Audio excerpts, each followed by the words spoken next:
আসসালামু আলাইকুম everyone. FW যে চলে গেছে এটা কিন্তু আমরা ইতিমধ্যে সবাই জানি।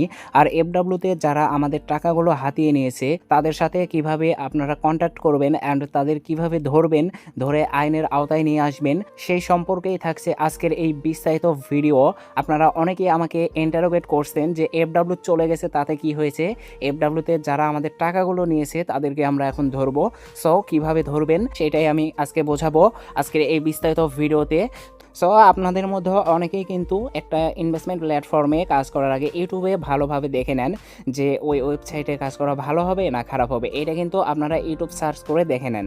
এফডব্লিউ নিয়ে কিন্তু ইউটিউবে অনেক ইউটিউব সার্চ হয়েছে, অনেক ভিডিও কিন্তু সার্চে উঠছে ইউটিউবে ডেডিকেটেড স্ক্যাম অ্যালার্ট। অনেক ভালো ভালো কন্টেন্ট ক্রিয়েটর, অনেক ইউটিউবার আপনাদের জন্য নিরলস পরিশ্রম করে কিন্তু স্ক্যাম অ্যালার্ট ভিডিও দিছে আপনাদের জাস্ট সতর্ক করার জন্য। আপনারা কি সতর্ক হয়েছিলেন? উল্টা সেসব কন্টেন্ট ক্রিয়েটরদের কিন্তু আপনারা কমেন্ট সেকশনে এসে গালাগালি শুরু করছিলেন। আপনারাই কিন্তু বলছিলেন যে এফডব্লিউ এটা 5 বছর থাকবে, 10 বছর থাকবে। এফডব্লিউতে যারা যারা টিম লিডার ছিলেন, ইউটিউবে যে এত সুন্দর সুন্দর সার্চে উঠছিল এফডব্লিউ নিয়ে ডেডিকেটেড স্ক্যাম অ্যালার্ট ভিডিও, তখন আপনারা কইছিলেন?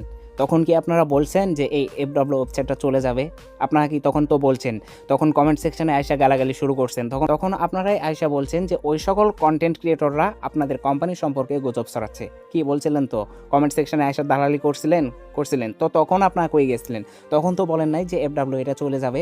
তখন উল্টা আপনারা বলছিলেন যে এফডব্লিউ অফিস হবে, কোম্পানি হবে, সবগুলাই প্রতারণা ভাই। ইনভেস্টমেন্ট প্ল্যাটফর্ম মানেই একটা প্রতারণার ফাঁদ। টাকা ইনকাম করা ভাই এত সহজ না। আপনি ভাবছেন ইনভেস্টমেন্ট প্ল্যাটফর্ম থেকে 5 তলা বাড়ি করবেন, তো করেন, এখন বাড়ি করেন, গাড়ি করেন।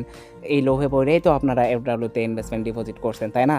তো এখন কি হইলো? চলে গেল কারণ ভাই আপনাদের বাড়ি গাড়ি কমপ্লিট না করে দিয়ে এটা চলে গেল। এটা সো স্যাড, এটা মেনে নেওয়ার মতো না। তো অনেক ভালো ভালো ইউটিউবাররা ভিডিও দিছিল জাস্ট আপনাদের সাবধান করার জন্য।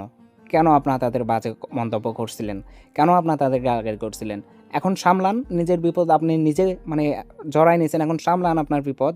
আপনি লোভে পড়ে এখানে ইনভেস্টমেন্ট ডিপোজিট করছেন, তো এখন কিনেন ভাই, বিএমডাব্লিউ কিনেন। বিএমডাব্লিউ কেনার জন্যই তো এফডব্লিউতে আসছিলেন, তো কিনেন, সমস্যা নাই। এখন কোনো কন্টেন্ট ক্রিয়েটর, কোনো ইউটিউবার আপনাদের আর বাধা দেবে না, এটা নিয়ে আপনাদের আর সতর্কও করবে না। সো আপনারা এখন মরেন, সমস্যা নাই। ইউটিউবাররা জানে, যেহেতু ইউটিউবাররা অনেক ইনভেস্টমেন্ট প্ল্যাটফর্মের সাথে রিলেটেড থাকে, তো তারা জানে একটা ওয়েবসাইট কখন কি হবে, কখন চাইতে পারে, কখন আসতে পারে, এ সম্পর্কে এ টু জেড বিস্তারিত নলেজ তাদের থাকে, ঠিক আছে?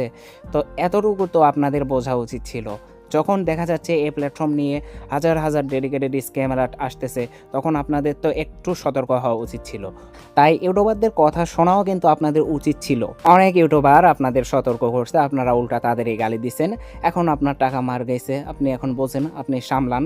এখন কিভাবে ধরবেন তাদের? নগদ বিকাশ নাম্বার দিয়ে ধরবেন, পেমেন্ট রিসিভ, দেন হচ্ছে ডিপোজিট, ওইগুলা নাম্বার দিয়ে ধরবেন, ওইগুলা আইনের আওতায় আনবেন। আপনি হ্যাঁ দেখতে পারেন, আইনের আওতায় নিয়ে আসতে পারেন, দেখতে পারেন। হ্যাঁ, ওইগুলা নাম্বার নিয়ে যাবেন, যখন আপনি থানায় যাবেন তখন আপনারে আরও উল্টা বলবে যে আপনি যে এখানে ইনভেস্টমেন্ট করছেন তার কোনো উপযুক্ত ডকুমেন্টস, প্রমাণ, কাগজপত্র আছে আপনার কাছে। উল্টা আপনি ওইখান থেকে চোদন খাইয়া আবার কিন্তু ব্যাক বাসায় চলে আসবেন, ঠিক আছে? সো এখন চাইলে আপনারা দেখতে পারেন আইনের আওতায় নগদ বিকাশ নাম্বারগুলো দিয়ে আপনারা দেখতে পারেন কোনো ফলাফল আসে কিনা, আসবে কিনা আমি জানি না। তারপরও আপনারা চাইলে চেষ্টা করে দেখতে পারেন, কেননা বাংলাদেশ থেকে কিন্তু কোটি কোটি টাকা এই প্ল্যাটফর্মটা হাতিয়ে নিয়ে চলে গেছে।